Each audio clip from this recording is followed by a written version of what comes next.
Hello everyone, welcome to my YouTube channel. आज की इस वीडियो में हम जानेंगे कि टैली प्राइम में हम एक न्यू कंपनी कैसे क्रिएट करेंगे। उसके लिए सबसे पहले हम टैली प्राइम पे क्लिक करेंगे।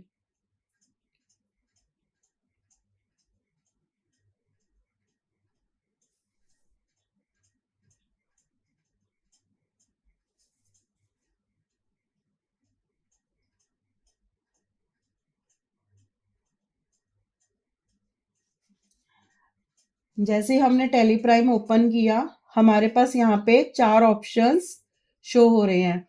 फर्स्ट ऑप्शन है continue in educational mode. Continue in educational mode का मतलब है कि हमारे पास अगर कोई भी लाइसेंस नहीं है टैली का, तो हम यहाँ पे कंटिन्यू इन एजुकेशनल मोड को ऑप्शन यूज करेंगे। Second, use licence from network. Use licence from network में टैली लाइसेंस को टैली सर्वर से सर्च करते हैं। मींस जैसे हमने टैली का गोल्ड एडिशनल को अपने सर्वर पे इंस्टॉल कर रखा है, अब हम अपने लोकल नेटवर्क में टैली के लाइसेंस को अपने लोकल सर्वर से एक्टिवेट कर सकते हैं। थर्ड ऑप्शन हमारे पास आया है रीएक्टिवेट एग्जिस्टिंग लाइसेंस। मींस अगर हमारे पास टैली प्राइम का पहले से ही कोई लाइसेंस है, उसको एक्टिवेट करने के लिए रीएक्टिवेट एग्जिस्टिंग लाइसेंस का ऑप्शन यूज करेंगे। नेक्स्ट ऑप्शन है एक्टिवेट न्यू लाइसेंस। मींस हमने कोई न्यू लाइसेंस परचेज किया है मार्केट से या टैली से, और हम अपने लाइसेंस को एक्टिवेट कर रहे हैं, तो हम एक्टिवेट न्यू लाइसेंस का ऑप्शन यूज करेंगे। हम यहाँ पे continue in educational mode select कर रहे हैं क्योंकि अभी हमारे पास कोई भी एक्टिवेशन की नहीं है। अब यहाँ पे हमने कंपनी को एजुकेशनल मोड में डाला, तो यहाँ पे हमारे पास सबसे पहले फर्स्ट ऑप्शन आ रहा है क्रिएट कंपनी। क्रिएट कंपनी का मतलब है कि यहाँ पे हम कोई भी अपनी कंपनी क्रिएट कर सकते हैं। नेक्स्ट ऑप्शन यहाँ पे हमारे पास आ रहा है select remote company. Select remote company का मतलब है कि अगर हमें रिमोट के थ्रू अपनी कोई भी कंपनी यहाँ से सेलेक्ट करनी है। नेक्स्ट यहाँ पे है सेलेक्ट फ्रॉम ड्राइव। इसका मतलब है कि अगर हमारे पास कोई भी यहाँ कंपनी नहीं बनी हुई है, लेकिन हमारे पास कोई पुरानी कंपनी है और उस कंपनी का डाटा हमें इस टैली के अंदर देखना है, तो हम यहाँ पे सेलेक्ट फ्रॉम ड्राइव करेंगे। यहाँ पे अब हम क्या कर रहे हैं, क्रिएट कंपनी। क्रिएट कंपनी के लिए मैंने इस पे क्या करा है, जस्ट एंटर किया है। एंटर करते ही हमारे पास कंपनी ओपन हो जाएगी। अब यहाँ पे देखिए सबसे पहले क्या आ रहा है, कंपनी डाटा पाथ।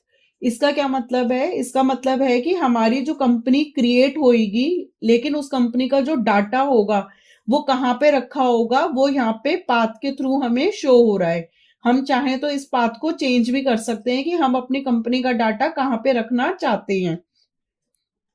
अब यहाँ पे आ रहा है कंपनी क्रिएट, कंपनी का नाम। अब हमने यहाँ पे कंपनी का नाम डाला, जैसे मैंने यहाँ पे एबीसी कंपनी डाली। अब यहाँ पे आ रहा है मेलिंग नेम।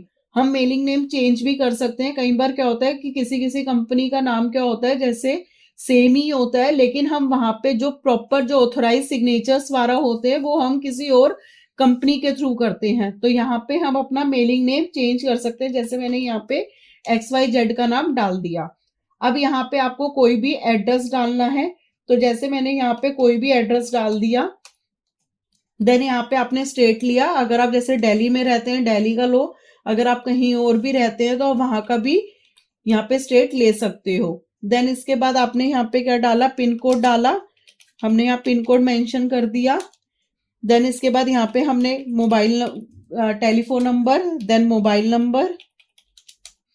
फैक्स अगर आपके पास है कंपनी के अंदर तो आप फैक्स डाल सकते हैं।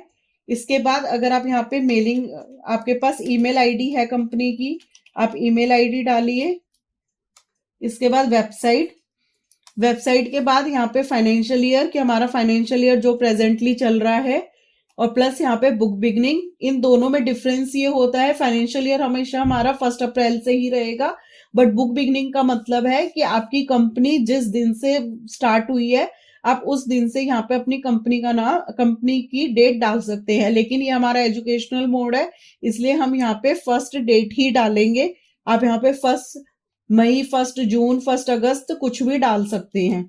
देन यहाँ पे करेंसी का सिंबल, जैसे यहाँ पे अभी इंडिया करेंसी है, बट अगर आपका यूएस डॉलर में के थ्रू काम हो रहा है तो आप यहाँ पे डॉलर का साइन भी सिंबल डाल सकते हैं। प्लस यहाँ पे आप अपना फॉर्मल नेम चेंज कर सकते हैं। इसके बाद हमने यहाँ पे कंपनी सेव करी। कंपनी सेव करने के लिए या तो आप एंटर प्रेस कर दीजिए तो वो एक्सेप्ट हो जाएगी, नहीं तो यहाँ पे आप कंट्रोल A का भी यूज कर सकते हैं। अब यहाँ पे जैसे मैंने कंट्रोल A किया तो उसने, कंपनी ने हमें क्या दिया, यहाँ पे हमारे पास कुछ ऑप्शंस गिवन हो गए हैं। अगर आप स्टार्टिंग में ही इसको एक्टिवेट करना चाहते हैं, जो जो ऑप्शंस आपको चाहिए आप यहाँ पे एक्टिवेट कर सकते हैं, बट अगर आप एक एक करके भी यूज करना चाहते हैं अपने ऑप्शंस, तो आप वैसे भी इसको ऑप्शन को सेव कर सकते हो। मैंने डायरेक्ट यहाँ पे अभी कंट्रोल A कर दिया है, तो इससे क्या हुआ है कि जैसे जैसे मुझे ऑप्शंस की नीड होगी मैं वैसे वैसे उन ऑप्शंस को एक्टिवेट करती चली जाऊंगी। अब हमारे पास कंपनी क्रिएट हो चुकी है। Thanks for watching this video.